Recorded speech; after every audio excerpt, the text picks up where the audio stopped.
Once again, we meet here in this council as Gaza bleeds under systematic,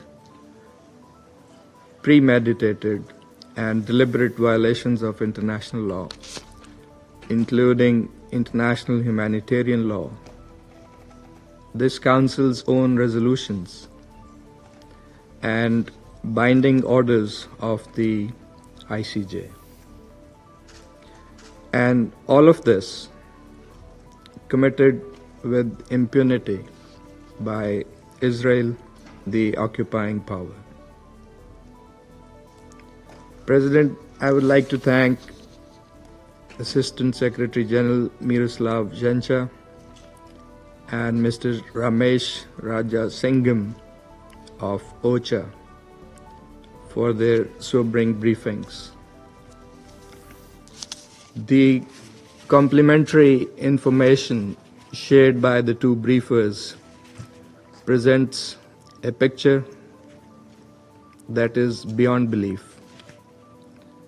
A tragedy unfolding before our eyes, in our clear sight, and unfortunately, in this time and age. And while not enough has been done to stop it, to stop Israel, the occupying power, ASG Zhencha has described the Israeli decision to expand military operations in Gaza as a dangerous escalation, and which, if implemented, will displace all civilians from Gaza City. Mr. Zhencha referred to, and I quote, another horrific chapter. And Mr. Rajasingham described it beyond horrific, impossible to describe in words, untenable, and rightly so. And his call to respond to our collective conscience, to uphold international law, are most pertinent. Mr. President, the Prime Minister of Pakistan has strongly condemned the Israeli cabinet's decision to take control of Gaza City, calling it a dangerous escalation in an already catastrophic war against the people of Palestine.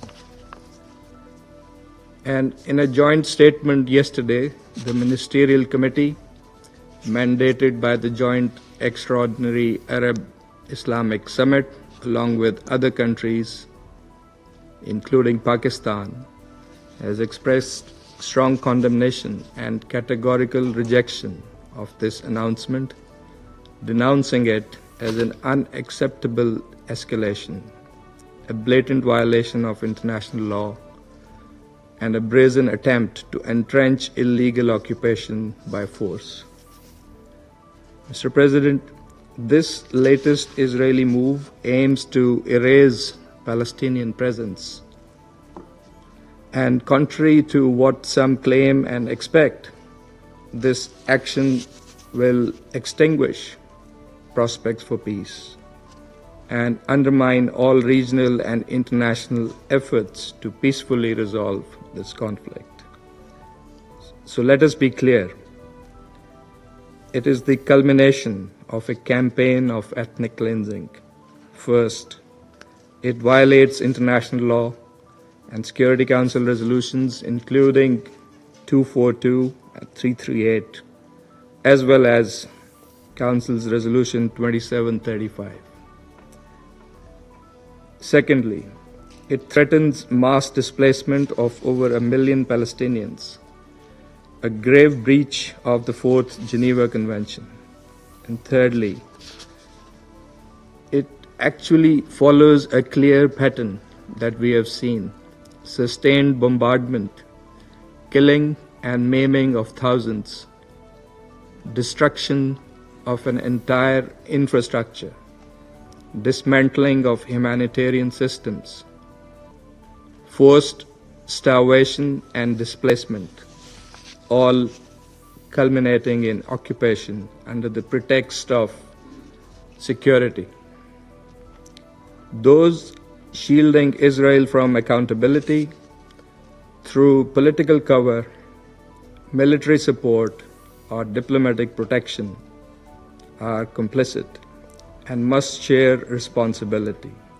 They must reconsider their policies, for history will judge them harshly. Mr. President, Gaza is enduring a full-scale humanitarian catastrophe. For nearly 2 years, it has suffered indiscriminate bombardment, total blockade, and deliberate deprivation and starvation, while violence and dispossession escalate in the West Bank and East Jerusalem. The so-called humanitarian system is a cruel illusion. Famine is rampant, civilians are being shot trying to collect food. And as the distinguished representative of Slovenia rightly questioned, can there be a new law? Other colleagues have rightly expressed concern about the long term. But what will be there to salvage in the long term? Pakistan believes the action is needed now. Under the circumstances, this Council must urgently demand Israel, under Chapter 7 of the Charter, to refrain from its stated plan of occupying Gaza City. The Council should also call for an immediate, unconditional and permanent ceasefire, release of hostages, and exchange of Palestinian prisoners, a complete halt to displacement and aggression, unhindered large-scale humanitarian access, and protection of the legal and historical status quo at Jerusalem's holy sites. Mr. President, the Security Council must be ready to impose a cost on Israel if it defies the demand of the Council and indeed the will of the international community. The Council must enact enforcement measures, including the deployment of an international protection force to save the besieged population. As our Prime Minister has affirmed, the root cause of this ongoing tragedy is Israel's prolonged, illegal occupation of Palestinian territory. As long as this occupation endures, peace will remain elusive. Mr. President, any attempt to sever Gaza from the rest of the occupied Palestinian territory is a direct attack on the very foundation of the two-state vision. Gaza is and will remain an inseparable part of the state of Palestine, and we are convinced that justice is unstoppable, that the resilience of the Palestinian people and the universal call for their rights will ultimately overcome oppression. And let me also categorically state that decisions for governance and their future are for the Palestinians and Palestinians alone to make. No one else can decide for them. Pakistan reaffirms full support for the Palestinian people's legitimate rights, including right to self-determination and the establishment of an independent, viable and contiguous state of Palestine based on pre-1967 borders with Al-Quds Al-Sharif as its capital. The recent high-level conference on Palestine was timely.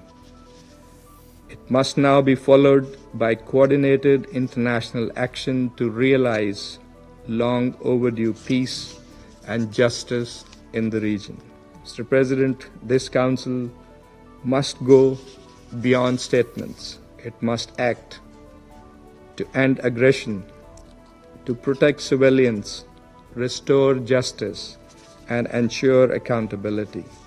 The credibility of this body and the prospects of peace in the Middle East are at stake. I thank you.